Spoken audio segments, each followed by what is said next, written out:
Salve galera, eu sou o professor Jackson e vamos resolver mais uma questão de linguagens e códigos da nossa prova do Enem 2020. E na questão de hoje nós temos o seguinte texto. O senhor pensa que eu tenho alguma fábrica de dinheiro? O diretor diz essas coisas a ele, mas olha para todos, como que a dar uma explicação a todos. Todas as caras sorriem. Então a gente já imagina aqui uma situação de uma empresa, certo? Onde o diretor está falando especificamente com alguém em voz alta, certo? Está falando com alguém em voz alta, onde todos estão ouvindo, é isso que o diretor está falando, e ao mesmo tempo todos começam a sorrir, certo? E aí continua. Quando seu filho esteve doente, eu o ajudei como pude. Não me peça mais nada. Não me encarregue de pagar as suas contas. Já tenho as minhas e é o que me basta. E aí, risos, né? No caso, os outros funcionários que ouviram esse funcionário tomando essa bronca, começaram a rir. Então, seguindo aqui o texto, o diretor tem rosto escanhoado, seria bem barbeado, a camisa limpa. A palavra possui um tom educado, de pessoa que convive com gente inteligente, cause-use. O rosto do Dr. Rich resplandece vermelho glabro. Um que outro tem olhos no chão. Atitude discreta.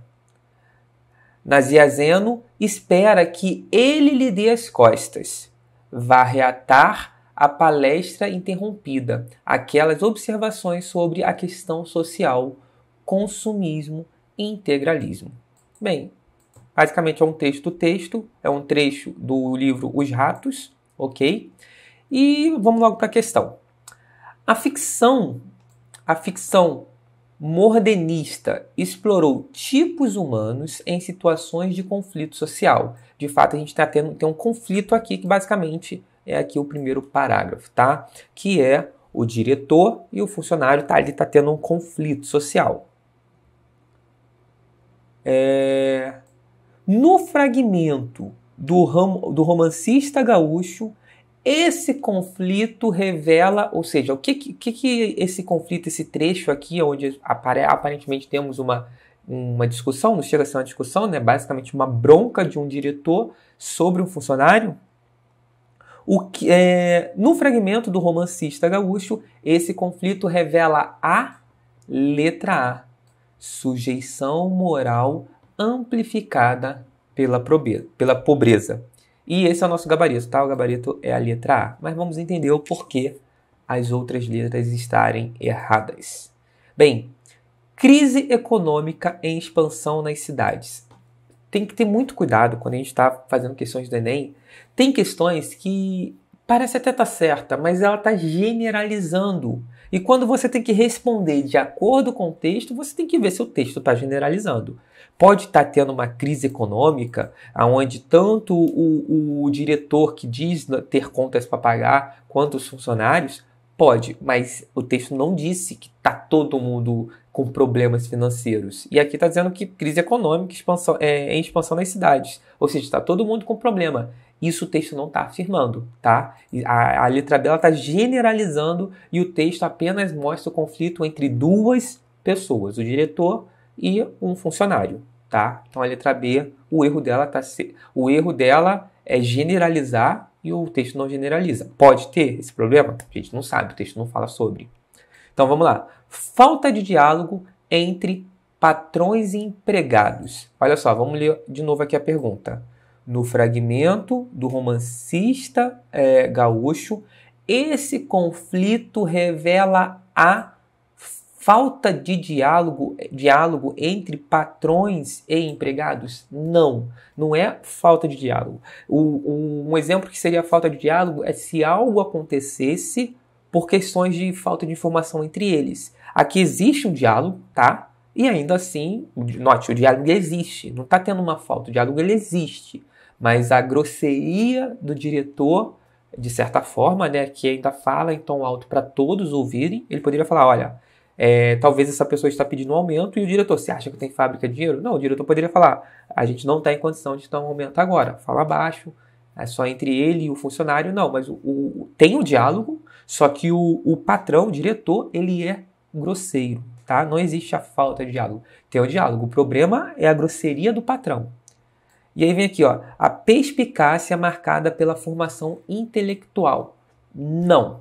Olha só, no fragmento do Romancista Gaúcho, esse conflito revela a perspicácia marcada pela forma intelectual, ou seja, ele foi perspicaz, a resposta dele foi uma coisa perspicaz por ele ser um cara intelectual? Não, foi grosseiro e de certa forma para quem está de fora, ele pode ser o cara mais inteligente do mundo, mas não é uma atitude inteligente humilhar um funcionário, de certa forma, tá? Ele não foi perspicaz com a resposta dele. Ele pode ser uma pessoa inteligente? Pode. Mas isso não é. A resposta dele não é sinal de inteligência. Tá? A resposta dele foi grosseira. Somente isso. E letra E. Tensão política gerada pelas ideologias vigentes. Bem, aqui nem falou da ideologia do funcionário. Certo? Só foi o patrão falando e humilhando o funcionário. Então a gente não pode dizer que existe uma tensão política.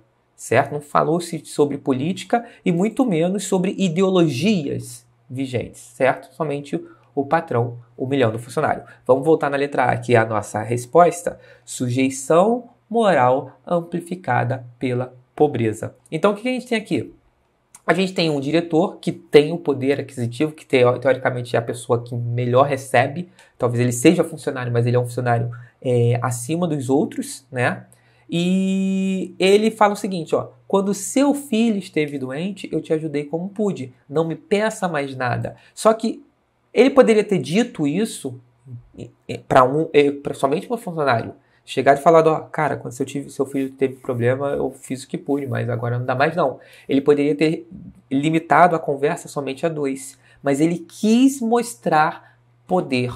Ele quis mostrar que ele tem o poder, que ele controla as coisas, que ele até ajuda a outra pessoa e, de certa forma, ele humilhou o funcionário. E o funcionário não fez nada, não faz nada. Por quê? Porque ele tem uma sujeição moral.